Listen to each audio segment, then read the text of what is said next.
And this film is something that's kind of like hard to talk about because these things actually happened.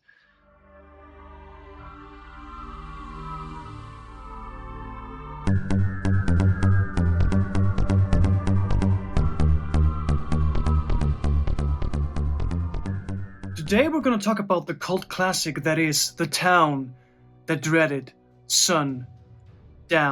The Town That Dreaded Sundown doesn't open with a monster or a curse or some over-the-top slasher spectacle. It opens with a warning. A quiet reminder that in 1946, a small town in Texas was stalked by something very real, and they never caught him. And you know what makes this film unsettling is the way that it shows the killings. It's the way that the film tells us about them, because it's like half documentary and half nightmare. And this film, it just drags you into Texarkana, like you're flipping a police file you weren't meant to see. And just when you think you've settled into that eerie realism, it just veers into something stranger, messier, and honestly more uncomfortable. The film starts off on a beautiful bright day in Texarkana. The colors are warm, almost sort of like pinkish.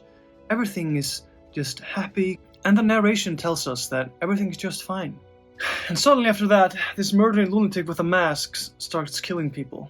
And that's when things go to shit, right? Yeah, it is a little bit, yeah.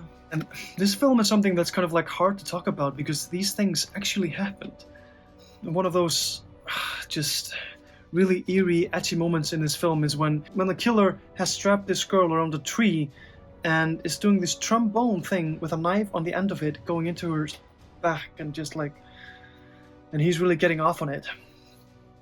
You know, one scene in this film that I found very interesting is the scene where the cops are meeting with this psychiatrist, trying to understand the motives of this killer. Who is this killer? Why is he doing what he does? It sort of reminds me of the scene in Psycho when the psychiatrist shows up to explain Norman Bates. And it's sort of like the same scene in this film in a way, trying to tell the audience, you know, what's up with this raving lunatic going around town killing people. So ladies and gentlemen, the question remains, is this an effective early slasher or just a tonally confused piece of relic that relies on its own legend? Well, let's talk about it. I mean, this film is based on things that really happened in Texarkana. Some really eerie, dreadful murders, and you know, this film is a little tonally confused because back when they were making the film, they had a bit of a hard time finding that tone between some horrific elements and then some comedic moments. The movie was marketed almost like a warning or a true crime reenactment rather than a normal horror film. A lot of locals in Texarkana reportedly hated it because it reopened old fears about the real 1946 murders, which were still unsolved and are still unsolved today. I mean, imagine living in that town, then suddenly seeing a masked killer recreated on screen in the exact places where real people died. And this film is screened every year in October in this town, and the remake, the sequel or the remix, The Town That Dreaded Sundown, that came in 2014, shows us that, and it takes note of this film, a sequel in a way, because it's showing us the effect that the film also has on people, not just the events. And I mean, wow, what a piece of history this is. This is real. And the guy behind the film, Charles B. Pierce, is one of those fascinating outsider filmmakers, someone who didn't come up through Hollywood, but basically built his own lane from scratch. Charles B. Pierce was known as this director of some, you know, campy cult films, and Pierce's signature was this sort of natural, sort of like a documentary style feeling. It's on location in small towns, blending fact, rumor, and fiction, and non-Hollywood actors for this authenticity. So you feel like you're watching real people in real time acting on real things that are really happening. And the narration in this film is top notch, 10 out of 10. Gives this sort of eerie atmosphere that carries the film along. So it's totally a bit all over the place, but I mean, this was a really hard subject to put on screen. And I can imagine that, you know, I sort of forgive them for it, you know, in a way, because they're telling a true story about these real horrific events.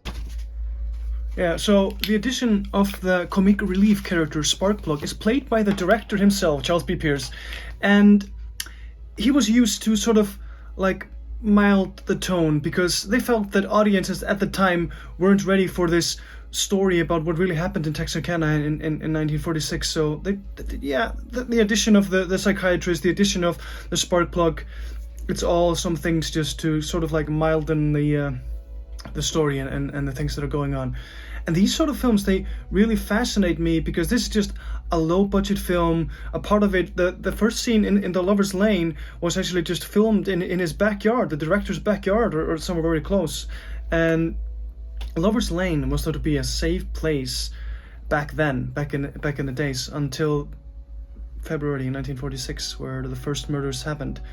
Also, there's a very cinematic showdown at the end where they're chasing him very, very close to him, shooting at him, and actually shot him in the leg while a train is between them. Yeah, but they were never really close to getting him. So this is just something that they add into the film for this more cinematic effect.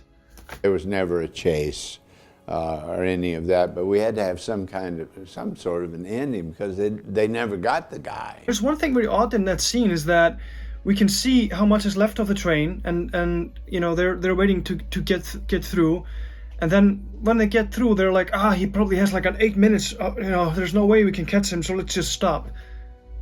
I mean, it feels very much like they're very close to him, and you know he's been shot in the leg, so they're just like, he's got too much of a head start. Let's just chill. It's a bit odd. Yeah, that doesn't really make sense.